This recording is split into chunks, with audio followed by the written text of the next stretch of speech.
Hello guys, welcome back to target for IQ. तो देखिए, हमने एक सीरीज चलाई हुई थी झारखंड जुडिशियरी की, ठीक है, चलाई हुई है। इसका मैं 50 क्वेश्चन आपको करा चुकी हूँ। ये हमारा फुल मॉक टेस्ट है, ठीक है। 50 में आज का आपका कंटिन्यू करूंगी, ठीक है। तो आप भी अपने 50 क्वेश्चंस को पूरा अच्छे से अटेम्प्ट करेंगे। अटेम्प्ट करने के बाद उसको चेक करेंगे कि आपका कितना राइट आंसर आ रहा है और आपको किस पोर्शन में कितनी प्रॉब्लम आ रही है, ठीक है। कंसेप्ट ही समझ में नहीं आ रहा या आपका बाय मिस्टेक हो गया, आप इस चीज को एनालिसिस खुद भी करेंगे, ठीक है। अगर कंसेप्ट नहीं आया तो आप कंसेप्ट क्लियर करेंगे। अगर बाय मिस्टेक है तो वो बाय मिस्टेक या गलती से आपसे हो गया कि नहीं कवर कर पाया उस पॉइंट को, तो आप उसको आगे ध्यान रखेंगे कि आपसे कभी ऐसी गलती आगे एग्जाम में ना हो, ठीक है। ये मॉक टेस्ट लगवाए जाते हैं, ये आपका एक तरीके से एग्जाम की तैयारी कराई जाती है। जब भी आप पीटी करते हैं, पीटी के लिए आपका सबसे जो मेन चीज होती है, आप क्या करें, पहले तो बेर एक्ट को बहुत अच्छे से पढ़ें, ठीक है। बेर एक्ट पढ़ना बहुत जरूरी है, ठीक है। बेर एक्ट को बिल्कुल कंसेप्ट भी समझे और उसके सेक्शंस या जो आर्टिकल्स वगैरह जो भी होते हैं आप उनको अच्छे से पढ़ें। देन आप उसी जो भी आप सब्जेक्ट पढ़ रहे हैं उसके मॉक टेस्ट जरूर करें, उसके पीवाईक्यू जरूर करें, ठीक है। इससे आपके अपने कंसेप्ट की क्लियरिटी का पता चलता है, ठीक है। तो चलिए हम आगे स्टार्ट करेंगे 50 क्वेश्चन से आगे का, ठीक है। झारखंड के लिए स्पेशली है आपका, इसमें सारे सब्जेक्ट्स कवर हो रहे हैं, ठीक है। 50 तक मैं करा चुकी थी, 51 से मैं आज 100 तक आपका कवर कराऊंगी, ठीक है। तो चलिएगा स्टार्ट करेंगे 51 से। Question number 51। क्वेश्चन नंबर 51 क्या कहता है, तो देखिएगा यहाँ पे सीआरपीसी का स्टार्ट हो चुका है प्रोविजन। तो सीआरपीसी में क्या बातें की गई है, क्वेश्चन नंबर 51 में बात आती है कि एनी कंडीशन, कोई भी कंडीशन जो इम्पोज की जाती है किसके द्वारा, मजिस्ट्रेट के द्वारा, ठीक है। व्हेन, कब, When releasing any person on bail, जब किसी व्यक्ति को रिलीज किया जाता है बेल पर, तो वो सेट असाइड हो सकती है। इस बात को अंडरलाइन किया करें जब भी आप क्वेश्चन पढ़े, ठीक है। आप मेन पॉइंट ना अंडरलाइन कर लिया करें, जिससे कि आपका आंसर ना सही हो जाता है, ठीक है। कोई भी मेन पॉइंट आपका छूटे ना। दो बात की गई है यहाँ पर, सेट असाइड एंड मॉडिफाइड, ठीक है। तो यहाँ पे यही बात की गई है कि जो हमारा सीआरपीसी है वहां पर कोई कंडीशन इंपोज की जा सकती है मजिस्ट्रेट के द्वारा, जो किसी व्यक्ति को बेल पर छोड़ा जा रहा है, उसको सेट असाइड और मॉडिफाइड किया जा सकता है। इफ यस, यदि किया जा सकता है तो बाय, ठीक है। किसके द्वारा किया जा सकता है ये बताना है आपको, ठीक है। क्वेश्चन पूछा गया है कि अगर हो सकती है, यस अगर हो सकती है तो किसके द्वारा होगा। तो देखिएगा हमारा एक सेक्शन आता है, सेक्शन आता है 439। कौन सा सेक्शन आपका, 439, ठीक है। 439 बात करता है आपका जो हमारा हाई कोर्ट है ना, या फिर हमारा सेशन कोर्ट भी है, बोथ, ठीक है। हाई कोर्ट या सेशन कोर्ट क्या कर सकते हैं यहाँ पर 439 में, सेट असाइड भी कर सकते हैं, ओके, एंड मॉडिफाइड भी कर सकते हैं। सेट असाइड होता है किसी चीज को खत्म कर देना कि नहीं ये कंडीशन हम मानते नहीं है। मॉडिफाइड का मतलब होता है कि उसमें कुछ थोड़ा बदलाव कर देना, कुछ थोड़ा चेंज कर देना, वो होता है मॉडिफाइड करना, ठीक है। कुछ और कंडीशन या कुछ और अलग तरीके की कोई बात उसमें लगा देना, ठीक है। कोई कंडीशन लगा देना, सेट असाइड और मॉडिफाइड, ये वाली बात हो गई यहाँ पर। ओके, आगे देखेंगे 51 क्लियर हुआ आपको, यस। 51 के आगे 52 की बात करेंगे। क्वेश्चन नंबर 52 है, अगर हम बात करते हैं क्वेश्चन नंबर 52 की, ठीक है, कि 482 जो है आपका किसका, सीआरपीसी का, ठीक है। 482 सीआरपीसी का किस बारे में बात करता है, ठीक है, ये बता रहा है आपको। तो 482 मोस्ट इंपोर्टेंट सेक्शन आपका जो बात करता है हाई कोर्ट की इनहेरेंट पावर, किसकी पावर, हाई कोर्ट की इनहेरेंट पावर। और इनहेरेंट पावर का मतलब क्या होता है, इनहेरेंट पावर का मतलब होता है, अगर हम बात करें तो जैसे कि अगर कोई स्पेसिफिक रूल्स रेगुलेशन या उस एक्ट में नहीं भी दी गई है ना, तो वो हाई कोर्ट या जो भी जिसके पास ये पावर होती है इनहेरेंट, वो आपका किस चीज के लिए, जस्टिस के लिए, ठीक है। कोई भी ऐसे काम कर सकता है जिससे, मतलब कोई भी ऐसा एक्शन ले सकता है जिससे उस व्यक्ति को जस्टिस दिलवाया जा सके, जस्टिस डिलीवरी की जा सकती हो, ठीक है। इक्विटी एंड जस्टिस का रूल यहाँ पर अप्लाई होता है, ठीक है। Equity justice and good conscience का inherent power of the high court, ठीक है, कि वो चाहे जो भी कुछ कर सकते हैं, अगर प्रोविजन में स्पेसिफिक भी नहीं दिया गया है, ठीक है। नेक्स्ट क्वेश्चन आता है कोर्ट। एविडेंस का आपका एक क्वेश्चन है कोर्ट, ठीक है। कोर्ट की डेफिनेशन कहाँ दी गई है, तो सेक्शन 3 में दी गई है, ठीक है। सेक्शन 3 की डेफिनेशन है कोर्ट आपका। इसमें क्वेश्चन 2-3 तरीके से बनता है। एक पूछ लिया जाएगा कि कोर्ट में क्या इंक्लूड है, तो आपको इंक्लूड भी पता होना चाहिए। एक पूछ लिया जाता है कि कोर्ट में इंक्लूड क्या नहीं है, तो याद देखेंगे क्या पूछा गया है, तो नोट अंडरलाइन करेंगे सबसे पहले। Which one of the following is not included, ठीक है, इन द एक्सप्रेशन कोर्ट। जो कोर्ट वर्ड है इसमें क्या नहीं आता है। अगर हम बात करें फर्स्ट पॉइंट, ऑल जजेस, यस ये तो आता है। ऑल पर्सन जो लीगली ऑथोराइज होते हैं एविडेंस लेने के लिए, यस वो भी आते हैं, ठीक है। अगर हम बात करें मजिस्ट्रेट, मजिस्ट्रेट भी आते हैं, ऑल मजिस्ट्रेट। क्वेश्चन पूछा गया है नोट, नहीं आते तो आपका राइट आंसर क्या हो जाएगा, आर्बिट्रेटर। क्या नहीं आता आपका इसमें, तो आर्बिट्रेटर नहीं आता है, ठीक है। Right answer is D, arbitrator, ठीक है। आर्बिट्रेटर इसमें नहीं आता है। बातें क्लियर यहाँ तक, आगे देखेंगे। क्वेश्चन नंबर 4, क्वेश्चन नंबर जो 4 है आपका इंडियन एविडेंस एक्ट का, वो किस एक्सप्रेशन से डील करता है। तो देखिएगा क्वेश्चन नंबर 4 में हमारी सारी बातें आती हैं, चाहे वो मे प्रिज्यूम हो, चाहे वो आपका शेयर प्रिज्यूम हो, एंड आपका कंक्लूसिव प्रूफ हो, ठीक है। सेक्शन 4 में ये सारी बातें हमारी बताई गई हैं, ठीक है। मे प्रिज्यूम क्या होती है, शेयर प्रिज्यूम क्या होती है, कंक्लूसिव प्रूफ का मेन कंसेप्ट यहीं पर हम पढ़ते हैं। बात करेंगे एक आपका टीआईपी, टीआईपी की फुल फॉर्म अगर पूछूं तो क्या होती है, वो टेस्ट आइडेंटिफिकेशन पीरियड, ठीक है। क्या होती है आपका टेस्ट आइडेंटिफिकेशन पीरियड, किसी वस्तु या व्यक्ति को पहचानने के लिए, ठीक है। टेस्ट आइडेंटिफिकेशन पीरियड कौन से सेक्शन में आती है, मोस्ट इंपोर्टेंट है आपका, ठीक है। सेक्शन 7, सेक्शन 8, सेक्शन 9, सेक्शन 10, तो ये आपकी आती है सेक्शन 9 में, ठीक है। किसमें आती है, सेक्शन 9 में आती है। 7 में ओकेजन, कोज, ये सब आते हैं। सेक्शन 8 में आपका क्या आता है, मोटिव आता है, प्रीवियस और सब्सिक्वेंट कंडक्ट आता है, और सेक्शन 10 में रूल ऑफ एजेंसी आती है, कॉन्स्पिरेसी वाला, ठीक है। उसके बाद यहाँ तक बातें क्लियर हुई 55 तक। नेक्स्ट क्वेश्चन देखेंगे हम, क्वेश्चन नंबर 56, कौन सा, 56, 56 के बारे में बात करेंगे। जो सेक्शन 11 है आपका इंडियन एविडेंस का, उसको हम किस नाम से जानते हैं। इसकी एक डॉक्ट्राइन है जो बहुत इंपॉर्टेंट है, जो पूछी जाती है आपसे, तो किस नाम से जानते हैं, पिलियोफेलिबी, ठीक है। क्वेश्चन है आपका 56, इसमें 11 जो है सेक्शन एविडेंस एक्ट का, उसके बारे में पूछा गया है कि व्हाट इज कॉमनली कॉल्ड, उसको क्या बोला जाता है, तो इसको बोला जाता है आपका पिलियोफेलिबी, ठीक है। 11 में इसको हम पढ़ते हैं, दूधनाथ पांडे का इसका लीडिंग केस है यहाँ पर, ठीक है, पिलियोफेलिबी। अब उसके बाद हमने यहाँ तक पढ़ लिया, आगे देखेंगे सेक्शन 27 को, ठीक है। रेस जेस्टी आपको पता ही है, रेस जेस्टी कहाँ आता है, सेक्शन 6 में आता है, ठीक है। और रेस जुडिकेटा हमारा कौन से में आता है, सीपीसी में अगर हम बात करते हैं तो ये आता है सेक्शन 11 में, ठीक है। ओके, रेस जुडिकेटा 40 में एविडेंस में भी हम उसको बोल देते हैं, और लिस्ट पेंडेंसी हमारा टीपीए में आता है, ठीक है, टीपीए में आता है, ओके, लिस्ट पेंडेंसी। अगर हम बात करें नेक्स्ट, देखिएगा नेक्स्ट क्वेश्चन है आपके सामने। क्वेश्चन है कि essential requirement for application of section 27, जो सेक्शन 27 है उसकी एप्लीकेशन के लिए इसेंशियल रिक्वायरमेंट्स क्या है, उसके बारे में बात करेंगे, ठीक है। 27 को लेकर के, सेक्शन 27 है ये एविडेंस एक्ट का। पहली बात तो यहाँ आती है कि क्या एक इंफॉर्मेशन दी जाती है, ठीक है। Person giving information must be accused of any offence, जो व्यक्ति इंफॉर्मेशन दे रहा है वो व्यक्ति क्या होना चाहिए, एक्यूज होना चाहिए, ठीक है। बातें क्लियर, यस एक्यूज होगा, बिल्कुल ठीक है। क्या उसका पुलिस कस्टडी में होना आवश्यक होता है, the person must be in police custody, तो यस ये भी होता है, पुलिस कस्टडी में होना तो आवश्यक होता है, तो दोनों पॉइंट्स क्या हो गए, सही हो गए। लेकिन मे और may not be in police custody, ये इसका गलत आंसर हो जाएगा, तो इसका राइट आंसर होगा डी, क्योंकि दोनों स्टेटमेंट के बारे में डी में बताया गया, both A and B are right. बातें क्लियर यहाँ तक। नेक्स्ट देखेंगे 58, ठीक है। 27 का क्वेश्चन हमने देख लिया है। बात करेंगे a dying declaration. Dying declaration कौन से सेक्शन में आती है एविडेंस के, तो आपके 32 में आती है, ठीक है। 32 में आती है। इसमें पूछा गया कि डाइंग डिक्लेरेशन जो होती है वो, अगर हम बात करते हैं can form the sole basis, मैं अगर आपसे पूछूं what is sole basis, sole basis होता है कि एकमात्र आधार, उसके आधार पर किसी को कन्विक्शन दी जा सकती है, तो यस दी जा सकती है।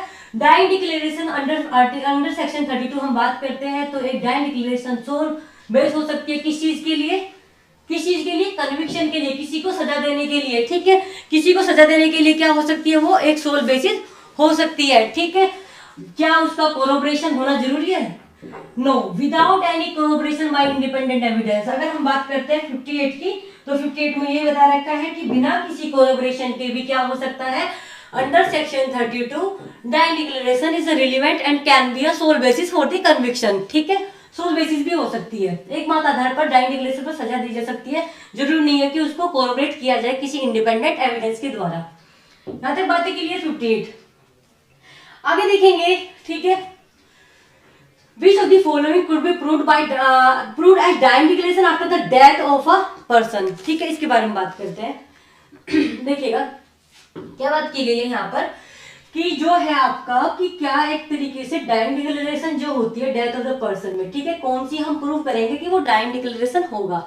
अगर मैं बात करूं, फर्स्ट ऑप्शन है कि एफआईआर जो होती है, एफआईआर आपका 154 में सीआरपीसी में हम पढ़ते ही हैं कि जो एफआईआर लॉज की गई है किसके द्वारा, उस पर्सन के द्वारा जो डिसीज हो गया, डिसीज मतलब जो व्यक्ति मर गया है, ठीक है, मृत व्यक्ति, ओके, या उसके द्वारा कोई स्टेटमेंट दिया गया है जो डिसीज हो चुका है, स्टेटमेंट कहाँ पर रिकॉर्ड किया गया है, 161 में रिकॉर्ड किया गया है सीआरपीसी के, या फिर वो स्टेट क्या हो सकता है, स्टेटमेंट हो सकता है उस पर्सन का जो रिकॉर्ड किया गया था किसी एग्जीक्यूटिव मजिस्ट्रेट के द्वारा। वो डिसीज व्यक्ति है, इनके स्टेटमेंट्स को हम क्या मान सकते हैं, क्या हम उनको डाइंग डिक्लेरेशन मान सकते हैं, तो यस हम उनको डाइंग डिक्लेरेशन मान सकते हैं। इसका राइट आंसर हो जाएगा ऑल ऑफ दीज। बातें क्लियर यहाँ तक। उसके बाद बात करेंगे हम इमीडिएटली बिफोर डाइंग साइन, ठीक है, एंड जेस्चर। साइन तो होता है कोई इशारों में बात करे, या जेस्चर होता है उसके हाव भाव, ठीक है, क्या होता है जेस्चर, उसके हाव भाव, किसके द्वारा, by a victim whose throat was but, मतलब whose throat was but by the accused in answer to question indicate, मतलब उसका गला जो था वो कटा हुआ था, वो स्पीक नहीं कर पा रहा था, बोल नहीं पा रहा था, ठीक है, by the accused in answer question, जब क्वेश्चन आंसर उससे पूछे जा रहे थे, इंडिकेट करता है उस पर्सन को हु हैड वाउंडेड हिम, उससे पूछा जाता है कि आपको किसने मारा या किसने ये घाव पहुंचाया, तो वो बोल तो नहीं पाया क्योंकि गला कटा हुआ था, उसने इशारों में बोलते हैं कि इस व्यक्ति ने किया है, ठीक है, तो जो व्यक्ति ने बोला तो अब क्या वो एडमिसेबल होगी, अगर एडमिसेबल होगी तो किस सेक्शन में एडमिसेबल होगी, सेक्शन क्वेश्चन नंबर 60 आपका ये सेक्शन, आप मुझे जल्दी जल्दी आंसर करेंगे, क्वेश्चन नंबर 60 देखिएगा, बहुत इंपॉर्टेंट, अभी मैं पढ़ा के भी आ चुकी हूँ आपको ये, ठीक है, 60 किस में हो सकता है, तो हम जब उसको मान रहे हैं एक तरीके से डाइंग डिक्लेरेशन, तो वो कहां पर हो सकता है, अगर हम बात करते हैं 60 की, तो इसका राइट आंसर हो जाएगा डाइंग डिक्लेरेशन 32 में तो आता है, कितनी बार बता चुकी हूँ, ठीक है, डाइंग डिक्लेरेशन। आगे देखेंगे हम यहाँ पर, देखिएगा the court shall take judicial notice, question बन रहा है आपका कि कोर्ट जो होगी वो जुडिशियल नोटिस ले सकती है, इनमें से किसका ले सकती है, ये बात का ध्यान रखना है। 61 आपका क्वेश्चन नंबर है। सेक्शन कौन सा बात करता है कि कोर्ट जो है वो जुडिशियल नोटिस लेती है, तो ध्यान रखेंगे इसका, और कहाँ पे लिस्ट दी गई है पूरी, तो वो आपके 57 में दी गई है, ठीक है, किसमें 57 में, ठीक है। 61 को देखेंगे, बात करेंगे यहाँ पर कि कौन से का लिया जा सकता है, तो इसका मेन आंसर बहुत इंपॉर्टेंट है, rules of road and land and in sea, ठीक है, ये अंतिम लास्ट क्लोज है उसका 57 का, ठीक है, 13 क्लोज में आते हैं, ठीक है, एग्जॉस्टिव नहीं है, वहां पे क्वेश्चन बनता है इस तरीके का, कितनी रो है उसमें जो पूछी जाती है, 13 है, 57 इसका सेक्शन है, ठीक है, और इसके बारे में बात करें, ये लास्ट है आपका rule of road and land, ठीक है। नेक्स्ट बात करेंगे हम, देखिए नेशनल फ्लैग तो आता है but state don't recognise by India, ये सब चीजें यहाँ पर नहीं आती है, ठीक है, फॉरेन भी नहीं आता है judicial records. In which section of Indian evidence act special provision is mention regarding evidence relating to electronic record, की यहाँ पर कौन से सेक्शन में मेंशन किया गया है specially provision relating to electronic record, ठीक है, कौन से सेक्शन में किया गया, जल्दी जल्दी आंसर करेंगे।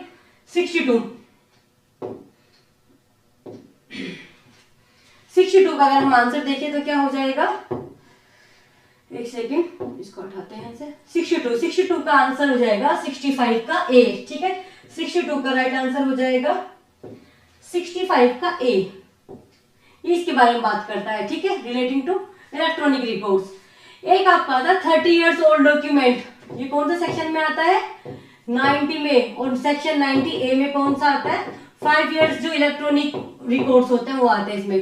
तो जो 30 इयर्स ओल्ड डॉक्यूमेंट है सेक्शन 90 में, तो इसकी प्रिजम्पशंस कैसी दी गई है, इस पे आपका क्वेश्चन बनता है, तो इसका राइट कोई मे प्रिजम्पशन है या सेल्फ प्रिजम्पशन है, जो भी हमने सेक्शन 4 में पढ़ी थी, तो इसकी प्रिजम्पशन होती है मे, कैसी होती है, मे, राइट आंसर इज बी।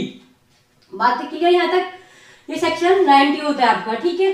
अब हम बात करेंगे इसकी प्रिजम्पशन मे प्रिज्यूम हो गई। नेक्स्ट क्वेश्चन देखेंगे आपका, देखिएगा एक बात होती है कि जो क्रिमिनल में होता है ना, हम हमारे यहाँ पर क्या होती है, थ्योरी अप्लाई होती है कि हमारे यहाँ 1000 गुनाहगार छूट जाएं, कोई बात नहीं, लेकिन एक किसी निर्दोष को सजा नहीं दी जा सकती है, ठीक है। उसी हिसाब से क्रिमिनल में एक रूल अप्लाई किया जाता है, वो क्या होता है, उसी का क्वेश्चन पढ़ाने जा रही हूँ कि principle of proving beyond reasonable doubt, क्या बियॉन्ड रीजनेबल डाउट, कि कोई डाउट ही ना बचे, बिल्कुल उससे बियॉन्ड, ठीक है, उसके बारे में वो कहाँ पर अप्लाई होता है, सिविल में होता है, क्रिमिनल में होता है। तो देखिए सिविल में तो नहीं होता, वो तो 50-50 में भी चल जाता है एक तरीके का। लेकिन बियॉन्ड रीजनेबल डाउट, जब कोई एक कड़ी ना ऐसी बचे जहां पर डाउट हो, तो वो हमारा सिर्फ क्रिमिनल प्रोसीडिंग में आता है। Only criminal proceeding. कौन सी proceeding? Criminal proceeding. Okay, next चलेगी 65 पे।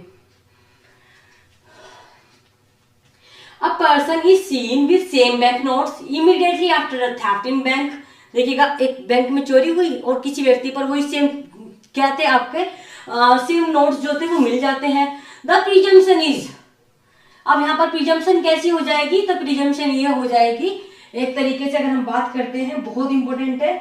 देखिएगा प्रिजम्पशन दो तरीके की मानी जाती है। या तो हम मानेंगे अगर किसी व्यक्ति पर वह चोरी की वस्तु पाई जाती है तो दो ही प्रिजम्पशन होती है कि भाई या तो इसने इसको चोरी किया है, ठीक है, थेफ्ट किया है इसके द्वारा, या फिर इसने रिसीव किया है, ठीक है, रिसीव की है जानबूझ के, ठीक है। He has received the stolen money with required knowledge, उसको पता था फिर भी किया है। या he has stolen the money, या तो उसने चुराया है मनी को या फिर उसने वो रिसीव किया है, ठीक है। तो इसका राइट आंसर हो जाएगा इधर ए और बी, कोई सा भी हो सकता है।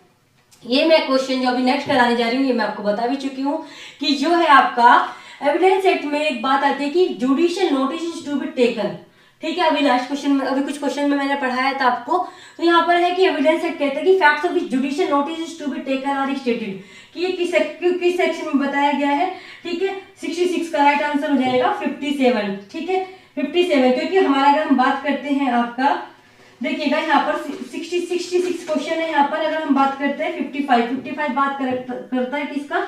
55 को हम सेक्शन 12 के साथ रिलेट करके पढ़ते हैं डैमेजेस से। यहाँ पर करेक्टर अफेक्टिंग डैमेजेस आता है, ठीक है। क्या आता है आपका? करेक्टर अफेक्टिंग डैमेजेस आता है, ठीक है। 56 में अगर हम बात करते हैं तो 56 में आ जाता है कि जो फैक्ट्स है ना, एक तरीके से जो फैक्ट्स जुडिशियल नोटिसेबल होंगे ना, फैक्ट्स जो जुडिशियल नोटिसेबल होते हैं उनको प्रूफ करने की आवश्यकता नहीं होती है, 56 कहता है। अगर 58 की अगर हम बात करते हैं, 58 कहता है कि जो फैक्ट्स एडमिटेड हो गए हैं, एडमिटेड फैक्ट्स को प्रूव करने की जरूरत नहीं होता, ये 58 कहता है। ये कुछ सेक्शन है इंपोर्टेंट है इसलिए मैंने ये सारे बताए। What is re-examination of witness? Question पूछा गया है कि जो हम एविडेंस में पढ़ते हैं री-एग्जामिनेशन, तो वो क्या होता है?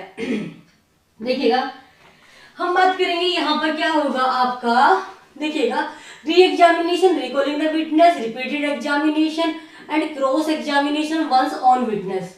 देखिएगा 67 की अगर हम बात करते हैं तो यहाँ पर री एग्जामिनेशन का मतलब एक तरीके से क्या हो जाएगा, इसमें तो कोई सा नहीं दिया हुआ है। री एग्जामिनेशन क्या होता है? देखिए एक आपका मेन एग्जाम चीफ एग्जामिनेशन होता है जो पार्टी बुलाती है वो उसको करती है, एक क्रॉस एग्जामिनेशन होता है जो दूसरी पार्टी करती है, एक री एग्जामिनेशन होता है कि जब अपने ही विटनेस को दोबारा से वो एग्जामिन किया जाता है, ठीक है। तो इसमें से कोई सा भी नहीं आएगा, ठीक है। एक तरीके से क्या किया जाता है, अपने ही विटनेसेस को दोबारा एग्जामिनेशन करना री एग्जामिनेशन में आता है। नेक्स्ट आपका आता है कि विच सेक्शन जो है आपका 2005 से अमेंडमेंट हुआ था। देखिएगा 90 तो हुआ नहीं, 90A तो इसमें आया नहीं है, ठीक है। अगर हम बात करें तो 90A इसमें नहीं आया क्योंकि 90 किससे आया था पता होना चाहिए आपको, 2000 से आया था। 118 भी नहीं है, 32 भी नहीं है, बच्चा कौन सा 154 है, ठीक है। 154 में 2005 यानी कि एनफोर्समेंट 2006 से आया था, उसका एक्ट नंबर 2005 का था, ठीक है। 154 में ये अमेंडमेंट हुआ था। बातें क्लियर? 68 तक क्लियर हुआ। आगे देखेंगे नेक्स्ट क्वेश्चन। बहुत स्पीड से मेन पॉइंट्स पढ़ा रही हूँ बिल्कुल, जिससे कि आपका ज्यादा से ज्यादा मतलब क्वेश्चंस कवर हो सके और आपका टाइम को बचाते हुए, जिससे कि आपका टाइम भी वेस्ट ना हो। अब हमारा ये एविडेंस वगैरह तो खत्म होता है, हम नए उस पर चलते हैं एक्ट पे, वो है आपका कॉन्ट्रैक्ट एक्ट, ठीक है। क्या है कॉन्ट्रैक्ट? देखिएगा जब आप एक एग्रीमेंट करते हैं तो सबसे पहले आवश्यक क्या चीज की होती है, क्या मेन इसेंशियल एलिमेंट होता है? तो देखिएगा जब भी किसी की एग्रीमेंट की शुरुआत होती है सबसे पहले होता है ऑफर, ठीक है। 2A में ऑफर बता रखा है आपका एविडेंस उसमें कॉन्ट्रैक्ट एक्ट में, ठीक है। तो एग्रीमेंट के लिए सबसे पहले पॉइंट होता है ऑफर। अगर हम बात करते हैं 69 की तो इसका राइट आंसर हो जाएगा ए।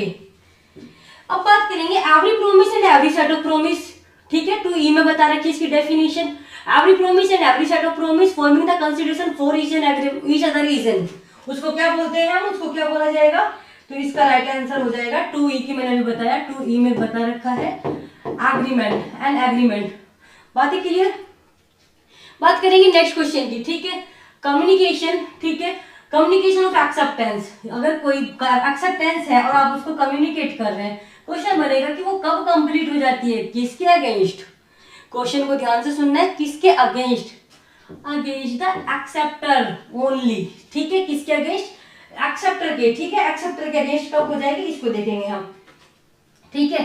तो अगर हम बात करें एक्सेप्टर के अगेंस्ट कब हो जाती है, जब वो नॉलेज में आती है, व्हेन इट कम्स, अगर हम बात करते हैं when it comes the knowledge of the proposer, क्योंकि एक्सेप्टर ने किया है और मैं अगर किसी बात को एक्सेप्ट करूं तो जिसकी बात को मैं एक्सेप्ट कर रही हूं उस तक वो नॉलेज, जब उसकी नॉलेज में आ जाएगी वो बात कि हाँ मैंने उसको एक्सेप्ट कर लिया है, ठीक है, या कोई भी एक तरीके से किसी पॉइंट को लेकर के एक्सेप्टेंस दे दी है, तो जब तक वो उस प्रपोजर की नॉलेज में नहीं आ जाती तब तक वो कंप्लीट नहीं होता है, कि when it's come to the knowledge of the proposer, proposer की नॉलेज में ना आ जाए तब तक।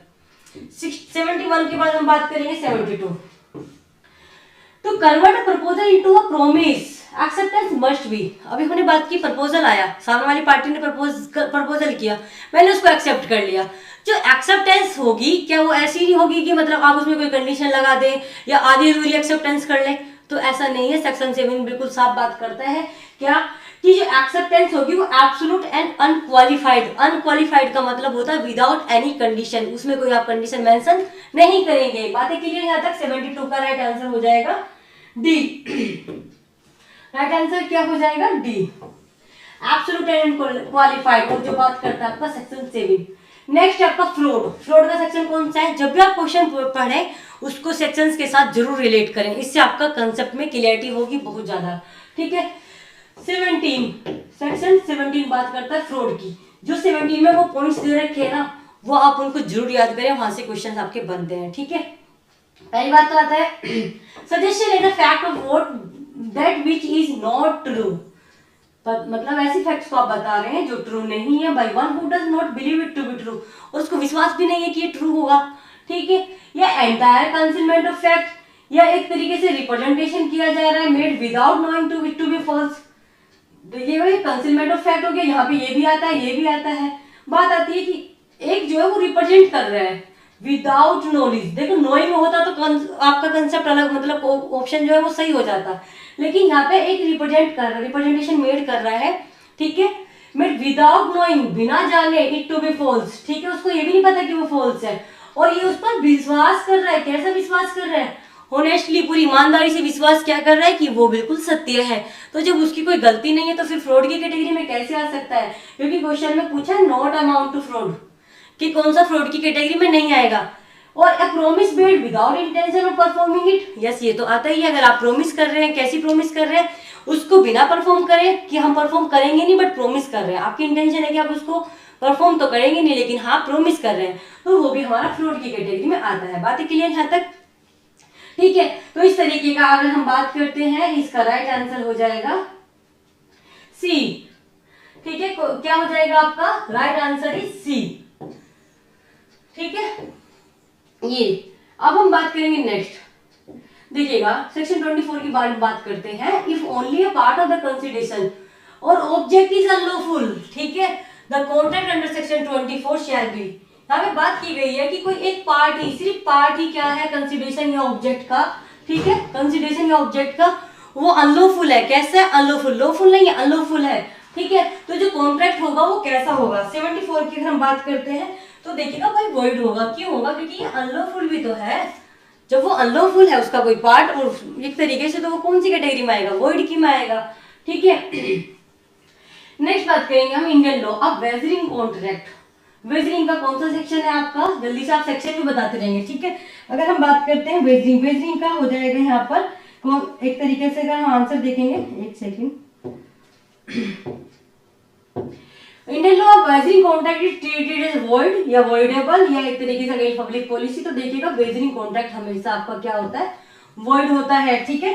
कैसा होता है आपका, वॉइड होता है। और ये वेजरिंग आपका कहाँ पर आ जाएगा, इसका सेक्शन बहुत इंपॉर्टेंट है, बहुत पूछा भी जाता है, ठीक है, पता होना चाहिए आपको वेजरिंग के लिए। देखिएगा 30 में आपका आता है वेजरिंग, यहाँ पे आप ध्यान कर लेंगे। आगे देखेंगे next question, contingent contract is defined, बहुत इंपॉर्टेंट है कंटीजेंट कॉन्ट्रैक्ट, ठीक है। कंटीजेंट कॉन्ट्रैक्ट हम टीपी में पढ़ते हैं, यहाँ पे भी पढ़ते हैं। तो देखिएगा कंटीजेंट कॉन्ट्रैक्ट का इसमें कोई सा सेक्शन नहीं दिया गया है। अगर मैं आपको बताऊं कि कंटीजेंट कॉन्ट्रैक्ट कहाँ पर डिफाइन है, तो आप आंसर क्या होगा आपका, देखिएगा सेक्शन 31 क्या बात करता है, कंटीजेंट कॉन्ट्रैक्ट की बात करता है, ठीक है। 31 कंटीजेंट कॉन्ट्रैक्ट, बातें क्लियर यहाँ तक, आगे देखेंगे, ए जो होता है, ए और बी एंड सी, तीन पार्टी यहाँ पे मिल करके जॉइंटली प्रॉमिस कर लेती है पे करने के लिए, किसको, डी को, कितना पैसा, 3000, ठीक है। अब A and B are untraceable, A और बी तो मिल नहीं रहे भाई, कुछ पता नहीं चल रहा, तो क्या अब यहाँ पर जो है सी जो होगा वो लायबल हो सकता है या नहीं हो सकता है, क्या सी लायबल है टू पे इन फुल या नहीं है, एक तरीके से कि वो सी लायबल टू पे इन पार्ट, क्या वो पूरा पेमेंट करेगा या वो पार्टली पेमेंट करेगा, या फिर आपका liable to C does not arise, C liability जो है सी की वो कोई अराइज नहीं होती है, नन ऑफ दीज। तो देखिएगा जब मिलके आप किसी के साथ में जॉइंट लायबिलिटी जॉइंट प्रोमिस करते हैं ना, तो आप उनके लिए भी लायबल माने जाएंगे, तो इसका राइट आंसर हो जाएगा सी इज लायबल टू पे डी इन फुल, उसको पे करना पड़ेगा। अब वो उनसे ले या कैसे ले वो उसकी जिम्मेदारी, लेकिन डी को तो उनको पूरा देना पड़ेगा। बात है क्लियर। 78 के बारे में बात करेंगे, which of the following deal with the alternative promise, ठीक है, कि following deal with the alternative promise one branch being illegal, one branch कैसे है इसकी, इलीगल है, ठीक है, वन ब्रांच इलीगल है इन इंडियन कॉन्ट्रैक्ट एक्ट, तो वो कौन से सेक्शन में आ जाएगा अगर हम बात करते हैं 78 का, ठीक है, कि अगर उसकी इलीगल ब्रांच है, ठीक है, तो वो हमारा सेक्शन 58 उसके बारे में बात करता है। कौन सा सेक्शन बात करता है, 58, ठीक है, अगर एक ब्रांच इलीगल है उस पर, ठीक है, अल्टरनेटिव प्रॉमिस हो रहा है वहां पर। उसके बाद बात करेंगे obligation to restore advantage in void agreement, ठीक है, 79 की अगर हम बात करते हैं यहाँ पर कि एक तरीके से जो यहाँ पर ऑब्लिगेशन है रेस्टोर एडवांटेज के किसी वॉइड एग्रीमेंट में इज प्रोवाइडेड बाय, की अगर बात करते हैं कि कहां पर प्रोवाइडेड किए गए हैं, तो इसका राइट आंसर हो जाएगा 65 इंडियन कॉन्ट्रैक्ट एक्ट का, ठीक है। यहाँ पर ऑब्लिगेशन है रेस्टोर करने के लिए जो वॉइड एग्रीमेंट में एडवांटेज किए गए थे वो उसको वापस देने होते हैं, 65 इसका राइट आंसर हो जाएगा, ठीक है। अब नेक्स्ट देखेंगे हम section 70 of Indian contract act does not apply in case of, ये किन पर अप्लाई नहीं होता, पर्दनशील लेडी, ठीक है, या गवर्नमेंट या पब्लिक कॉर्पोरेशन या माइनर। तो अगर हम बात करते हैं तो किस पर नहीं होता, बिल्कुल साफ सी बात है, माइनर पर नहीं होता, बिल्कुल वॉइड मानते हैं हम उसको, ठीक है। 9 to 11 में और 12 में कैपेसिटी बताई रखी है आपकी, ठीक है, सेक्शन में। तो यहाँ पर जो है आपका 17 जो है वो किस पर अप्लाई नहीं होता, पर्दनशील लेडी पर भी हो जाता है, सब पर होता है, गवर्नमेंट पे भी और पब्लिक कॉर्पोरेशन पे, बट माइनर पे अप्लाई नहीं होता है। Stipulation for increase interest from the date of the default, कोई स्टिपुलेशन है जो इंक्रीज हो रहा है इंटरेस्ट कब से, the date of the default, date of default, ठीक है, डेट ऑफ डिफॉल्ट से हो रही है, तो उसको हम क्या मानते हैं, पेनल्टी। तो कहते हैं भाई तुमने पेमेंट नहीं किया समय पर, अब आपको क्या देनी है, वहां पर डिफॉल्ट कर दिया है तो पेनल्टी देनी पड़ेगी। बात है क्लियर। उसके बाद आती है कंटिन्यू गारंटी, ठीक है, कंटिन्यू गारंटी में at any time be revoked by the surety, ठीक है, बहुत इंपॉर्टेंट है, याद रखेंगे, by notice to the section, ठीक है, एक तरीके से किया जा सकता है कैसे, एज टू फर्दर ट्रांजेक्शन के लिए, फ्यूचर ट्रांजेक्शन के लिए, एज टू पार्ट ट्रांजेक्शन के लिए, या एज टू पास्ट, ये पार्ट होगा, ये पास्ट होगा, ठीक है, 82 का यहाँ पे होगा पास्ट, ठीक है, तो पास्ट के लिए या फिर as to past as well as future, या continue guarantee can not be revoked. आप किसी के लिए कंटिन्यू गारंटी देते हैं कि हाँ इस चीज के लिए मैं लायबल हूँ, मेरी गारंटी इस चीज को, मतलब इसकी तरफ से पे करने के लिए। तो देखिएगा आपने जिस काम के लिए दी हुई थी तब तक वो कर रहा है, उसके लिए तो आप लायबल माने जाएंगे, लेकिन अब जब आपने उसको रिवोक कर दिया है तो आप फर्दर ट्रांजेक्शन के लिए लायबल नहीं माने जाएंगे। एज टू फ्यूचर ट्रांजेक्शन तो वो रिवोक कर सकता है फ्यूचर के लिए, जो पास्ट वगैरह में हो गई है उसके लिए तो आप लायबल माने जाते हैं। जब आप ट्रांजेक्शन को उसको नोटिस देके रोक देते हैं, मना कर देते हैं, तो तब उसके बाद आप लायबल नहीं माने जाते हैं। Bailment of goods as security for payment, bailment क्या होता है, जो एक तरीके से गुड्स का वो एक सिक्योरिटी होती है कि पेमेंट ऑफ डेब्ट होगा या परफॉर्मेंस ऑफ प्रॉमिस, ठीक है। तो यहाँ पर बात करें अगर हम 83 में, तो इसको हम क्या बोलते हैं कि बेलमेंट ऑफ गुड्स, किसका, गुड्स का, किस तरीके से, as a security for payment of डेब्ट, ठीक है, सिक्योरिटी के किस चीज के लिए, सिक्योरिटी फॉर पेमेंट ऑफ डेब्ट या performance of promise is called, उसको क्या बोलते हैं हम 83 में अगर हम बात करते हैं, उसका राइट आंसर हो जाएगा प्लेज, ठीक है, प्लेज बोलते हैं उसको हम। ओके, आगे देखिए विच सेक्शन ऑफ कॉन्ट्रैक्ट डिफाइन सब एजेंट, किस सेक्शन में सब एजेंट को डिफाइन किया गया है, ठीक है, 190, 191, 192, ठीक है, आपको बताना है।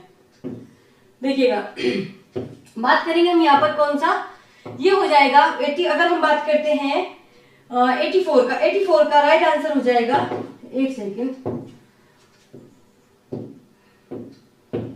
देखिएगा, 85 में अगर हम बात करें 84 की अगर हम बात करते हैं 84 का राइट आंसर हो जाएगा बी। क्या हो जाएगा, बी। 191 में सब एजेंट बता रखा है। क्या बता रखा है आपका, सब एजेंट बता रखा है। ओके, चलिए नेक्स्ट क्वेश्चन पे चलेंगे हम। क्वेश्चन नंबर 85 किसके बारे में बात करते हैं, तो इसमें आपका आता है कि if actus non facit reum nisi मैंसिट्रिया, ठीक है, मैंसरी आईपीसी की डॉक्ट्राइन है आपकी, ठीक है। If actus non facit reum nisi mens sit rea it is cardinal principle, ठीक है, कैसा प्रिंसिपल है आपका, कार्डिनल प्रिंसिपल है क्रिमिनल लॉ का, ठीक है, most important principle. Then which one of the following statement correctly reflects the above principle, कि जो ये आपकी डॉक्ट्राइन है इसके बारे में मेन करेक्ट जो स्टेटमेंट है वो कौन सा है, ठीक है। 85 के बारे में अगर हम बात करते हैं, देखिएगा ये बात करता है, इसके ऑप्शन दिखा देती हूँ मैं चारों, ठीक है। तो 85 में अगर हम बात करते हैं राइट आंसर की, तो वो क्या होगा, देखिएगा इसमें बात की गई है कि जो एक्टस रियर्स है ना और मैंस रियर्स है वो एक क्राइम को कॉन्स्टिट्यूट करते हैं, कि किसी भी क्राइम को करने के लिए क्या होना चाहिए, तो there must be acts Reis और मैंस रियस, ठीक है। यही कहता है कि एक्टस नॉन फेसिट्रियम निसी मैंसिट्रिया, ठीक है, एक तरीके से किसी भी ऑफेंस को कमिट करने के लिए आपका एक्टस रियस और मैंस रिया होना चाहिए, ठीक है। अगर हम बात करते हैं 85 का राइट आंसर हो जाएगा यहाँ पर सी, ठीक है, क्या हो जाएगा, सी हो जाएगा, ठीक है। ठीक है, उसके बाद अगर हम बात करते हैं यहाँ पर which one of the following pair is correctly match, question बनता है आपको यहाँ पर कि करेक्टली मैच क्या है। तो अगर आपसे पूछा जाए काउंटरफिट कहाँ पर है, कूटकांड कहाँ पर है, तो वो आपका 28 में है, ठीक है, ये आपको सही दिया हुआ है, ठीक है। 86 का, ओके, 86 में आपका काउंटरफिट सही दिया हुआ है। वैल्यूएबल सिक्योरिटी कहाँ पर आती है, सेक्शन 30 में आती है। डॉक्यूमेंट कहाँ पर आते हैं, 29 में आता है डॉक्यूमेंट। ओमिशन आपका 32 में आता है, ठीक है, एक्ट और ओमिशन सेक्शन 32 में आता है, ठीक है, क्लियर। आगे देखेंगे, how many kinds of punishments are provided in section 53, जो आपका सेक्शन 53 है जिसमें पनिशमेंट से डिस्क्राइब की गई है, तो कितने प्रकार की है, तो वो है आपकी 5, ठीक है, 5। General exception of IPC limit and override offence and provide provision of this code and comprises, ये बात करता है कि जनरल एक्सेप्शन का पूरा वो कौन सा है, एक तरीके से अगर हम बात करते हैं जी, यहाँ पे कोड दिया गया है कि कौन सा है, 88 का। अगर हम बात करते हैं 88 का राइट आंसर हो जाएगा, देखिएगा यहाँ पे 67, ये नहीं होगा आपका, ये होगा 76 to 106, जहां पर आपके जनरल एक्सेप्शन बता रखे हैं एंड आपका प्राइवेट डिफेंस भी इसी के अंतर्गत आ जाते हैं, ठीक है। तो 76 to 106 इसमें आ जाएगा, ठीक है।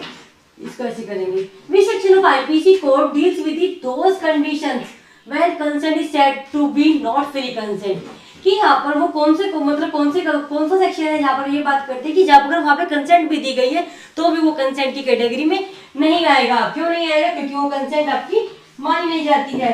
तो इसका राइट आंसर जाता है सेक्शन 90। कंसेंट जो होती है नॉट अमाउंट टू कंसेंट इसी में आती है, क्योंकि वो आपका फेयर वगैरह इन सब में दी जाती है, तो 90 में कंसेंट नहीं मानी जाती, ठीक है। चाइल्ड की हो या एक तरीके से उसमें मना किया गया है।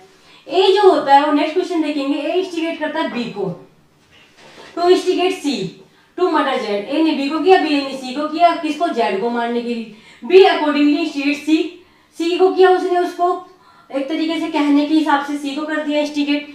अब यहाँ पे बात करेंगे जो सी ने वो मर्डर कर दिया जेड का, who will be liable for punishment, कौन लाइबल होगा पनिशमेंट के लिए। ए ने बी को बोला कि सी को बोले, बी ने उसकी बात मान के सी को बोल दिया कि भाई जेड को मार दो, जेड को उन्होंने मार दिया। तो अब यहाँ पर कौन कौन लाइबल होंगे, ठीक है। तो ध्यान रखेंगे क्वेश्चन नंबर 90, क्वेश्चन नंबर 90 है, ठीक है। तो इसमें हमारे तीनों ही होंगे, क्योंकि हमारी एक्सप्लेनेशन 108 की यही कहती है, सेक्शन 108 की एक्सप्लेनेशन 4 है आपका, जो बोलती है कि अबेटर का अबेटर भी उसके लिए लाइबल माना जाता है, ठीक है। अबेटर को भी अबेटर मानते हैं और वो लाइबल भी होता है, ठीक है, ये वाली बात आती है। अब हम बात करेंगे 2 और मोर फाइट्स। सबसे पहली बात तो कितने पर्सन है, इसके इसेंशियल एलिमेंट से आप उसका ऑफेंस निकाल सकते हैं, 2 या 2 से अधिक है। वो फाइट कर रहे हैं किस जगह पर, तो फाइट कर रहे हैं पब्लिक प्लेस पे, और वो प्लेस पे क्या कर रहे हैं, ब्रीच ऑफ पीस कर रहे हैं। ये तीन इसेंशियल एलिमेंट किसके होते हैं? एफरे के होते हैं, ठीक है। एफरे का आप आंसर करेंगे मुझे कि कौन सा हुआ है आपका एक तरीके से सेक्शन कौन सा है, ठीक है। एफरे का भी बताएंगे, रॉयट का भी और रोबरी का भी। तीनों सेक्शन हम बहुत इंपॉर्टेंट है, तीनों का आप मुझे कमेंट बॉक्स में जरूर आंसर करेंगे, ठीक है। Riot, robbery and affray. Right answer इसका हो जाएगा C, affray. A knowing that B has murder C, A ये जानता है कि बी ने मर्डर किया है सी का, ठीक है। एक तरीके से B has murder C, assist B to hide the body, ठीक है, with intention of screening B from punishment. एक तरीके से क्या किया जाता है कि बी ने उसको क्या किया, इंटेंशन से असिस्ट किया कि उसको पनिशमेंट ना मिले, उसको बचाने के लिए। सी का मर्डर किया था उन्होंने, बॉडी को छुपाता है, ठीक है, हाइड करता है उसको। ए इज लायबल फॉर, ठीक है। अब ए किस चीज के लिए लायबल, वो कितनी ऑफेंस के लिए लायबल होगा, ठीक है, उसने असिस्ट किया है, ठीक है, बचाने के लिए, जिससे कि उसको एक तरीके से पनिशमेंट से बचाया जा सके। तो 92 के अकॉर्डिंग हम देखते हैं तो कितनी पनिशमेंट मानी जाएगी हमारी 92 का, अगर हमारा राइट आंसर हो जाएगा ए, कौन सा हो जाएगा ए, 7 ईयर इम्प्रिजनमेंट प्लस फाइन, ठीक है। The maximum term of imprisonment which can be impose by the court for the offence under section 304 IPC का जो सेक्शन 304 है, अगर हम उसमें बात करते हैं तो कितनी बता रखी है यहाँ पर 304 में 93 का राइट आंसर क्या हो जाएगा, 93 का राइट आंसर होगा आपका 2 इयर्स, ठीक है। 304 में maximum term of imprisonment which can be impose by the court for a offence under section 304, दो साल हो जाएगा यहाँ पर, ठीक है। कितना हो जाएगा 2 इयर्स हो जाएगा। ओके, नेक्स्ट देखेंगे A having pawned his good locket to Z takes it out of Jed's sponsors without Jed's consent, ठीक है, ये कंटेंट नहीं कंसेंट होगा, बिना उसकी कंसेंट के, ठीक है। Not having paid that he borrowed on the golden locket, तो यहाँ पर एन हैज कमिटेड, उसने क्या ऑफेंस किया है, ए हैज कमिटेड, उसने क्या ऑफेंस किया है उसके बारे में हम बात करते हैं 94 में। तो 94 का अगर राइट आंसर हो जाएगा तो वो आएगा एक ऑफेंस जो 379 में है। सेक्शन 379 में क्या दिया हुआ है, तो 379 बात करता है पनिशमेंट की, पनिशमेंट किस चीज की, थेफ्ट की, जो 378 में डिफाइन है थेफ्ट, उसकी पनिशमेंट 379 में बताया गया है। क्योंकि ए ने अपना लॉकेट किसी को दिया हुआ था, पाउन किया हुआ था, उसके पोजीशन में था, ये यहाँ पे पोजीशन है, ठीक है, जेड की पोजीशन में था और उसकी बिना कंसेंट किए, आपने बिना उसको पे किए, पेमेंट किए बिना आप उसके वहां से ले जाते हैं, ठीक है। तो अगर आप इस तरीके से ले जाते हैं, ठीक है, जो उसको बोरो किया गया था, तो यहाँ पर उसने कमिट किया 379 का। ये भी आता है कि आप अपनी चोरी, अपनी वस्तु के लिए भी चोरी के लिए लायबल हो सकते हैं, ठीक है। तो यहाँ पर इसके लिए लायबल है 379 में। 95 के बारे में बात करेंगे। 95 आता है under which section of IPC attempt commit robbery is punishable. Robbery के लिए अटेम्प्ट भी पनिशेबल होता है, कौन से उसमें 95 का अगर हम बात करते हैं राइट आंसर हो जाएगा 393, सेक्शन 393 इज मोस्ट इंपोर्टेंट। यहाँ पर बात की गई है attempt to commit robbery is punishable, ठीक है। Criminal breach of trust is related to, criminal breach of trust आपका सेक्शन 405 में आता है। तो ये मूवेबल प्रॉपर्टी के लिए होता है, इमूवेबल प्रॉपर्टी के लिए होता है, या आपका बोथ के लिए होता है। तो देखिएगा इसमें मूवेबल भी हो सकती है और आपकी इमूवेबल भी हो सकती है। तो इसका राइट आंसर क्या हो जाएगा, right answer is C. Can a person commit a breach of trust, breach of trust is own property, क्या कोई व्यक्ति अपनी प्रॉपर्टी के लिए ब्रीच कर सकता है, तो इसका राइट आंसर होगा यस, कर सकता है। अपनी प्रॉपर्टी की जिस तरीके से चोरी के लिए लायबल भी हो सकता है, उस तरीके से ब्रीच ऑफ ट्रस्ट के लिए भी लायबल हो सकता है। अब हमें थोड़ी सी एक क्वेश्चन आया लिस्ट मैच करने का, 98 है हमारा ये, ठीक है। 98 में बात करेंगे ये क्वेश्चन, क्या क्या चीजें होंगी देखिएगा, मैं ये आपको मैच करा दूंगी। डिलीवरी ऑफ प्रॉपर्टी किस में होती है ये देखना है, टेकिंग ऑफ प्रॉपर्टी किस में, एंट्रेसमेंट किस में, इस तरीके से होता है। देखिएगा आपको क्या करना है, टेकिंग ऑफ प्रॉपर्टी थेफ्ट में होती है, बी का 3 हो जाएगा। एंट्रेसमेंट ऑफ प्रॉपर्टी होती है क्रिमिनल ब्रीच ऑफ ट्रस्ट में सौंपी जाती है प्रॉपर्टी। डिलीवरी होती है भाई आपके एक्सटॉर्शन में, डिलीवरी कराई जाती है डरा धमका के प्रॉपर्टी की, यहाँ पे बिना उसकी परमिशन के, बिना कंसेंट के टेक की जाती है प्रॉपर्टी थेफ्ट में। यहाँ पर कोई विश्वास के साथ सौंपता है 405 में, ठीक है, क्रिमिनल ब्रीच ऑफ ट्रस्ट में। डी है आपका 403 में, यानी कि कन्वर्ट की जाती है प्रॉपर्टी किसमें, क्रिमिनल मिसअप्रोप्रिएशन ऑफ प्रॉपर्टी में 403 जो आता है आईपीसी का, वहां पर आप क्या करते हैं, कन्वर्ट कर देते हैं प्रॉपर्टी को किसके, अपने यूज के लिए, किसी और की प्रॉपर्टी को अपने यूज के लिए कर लेते हैं, ठीक है। Property innocently go to one's own use, अपने उसमें, तो इसका राइट आंसर हो जाएगा, इसको मैचिंग में अगर हम बात करते हैं डी का 2, ठीक है, तो डी का 2 हो जाएगा। एक मिनट, इसको मैं फिर से मैच कर देती हूँ डायरेक्टली, टेकिंग थेफ्ट से इंटरेस्टमेंट ऑफ प्रॉपर्टी 1 हो जाएगा, डिलीवरी एक्सटोर्शन हो जाएगा, और कन्वर्ट आपका क्रिमिनल मिसअप्रोप्रिएशन हो जाएगा। क्लियर। 98 के बाद 99 में चलेंगे। जोसेफ साइन का केस है, बहुत लीडिंग, आपको पता ही होगा, 497 से रिलेटेड है, ठीक है, यस 497 से। तो Joseph Shine versus union declare किसको अल्ट्रा वायरस घोषित किया है, आपका 497 को किया है, ठीक है। Which one of the following is an inchoate offence, inchoate का मतलब होता है इनकम्प्लीट, जो कंप्लीट नहीं होता है, तो वो कौन सा हो जाएगा, अगर हम 100 की बात करते हैं तो कोई क्रिमिनल अटेम्प्ट, क्योंकि वो पूरा नहीं हुआ है, ठीक है, तो कैसा है वो आपका क्रिमिनल अटेम्प्ट है, ठीक है, क्रिमिनल अटेम्प्ट। तो यहाँ तक बातें क्लियर हुई, ये कैसा है, इनक्वाइट का होता है आपका इनकम्प्लीट ऑफेंस, ठीक है। तो चलिए आज आपका जो हमें 100 क्वेश्चंस पूरे करने थे, 51 से 100 तक हमने कंप्लीट कर लिए हैं। आप क्या करेंगे, इसका एक इवेलुएट करेंगे कि आपके कितने मार्क्स सही आ रहे हैं, कौन से सब्जेक्ट में कितने क्वेश्चन सही हुए हैं आपके, और उसको इवेलुएट करने के बाद आप उसी के हिसाब से अपनी तैयारी को आगे कंटिन्यू करेंगे, एंड अपना स्कोर जरूर मुझे कमेंट बॉक्स में बताएंगे, ठीक है। एंड अगर वीडियो अच्छी लगे तो please like share and subscribe. Thank you.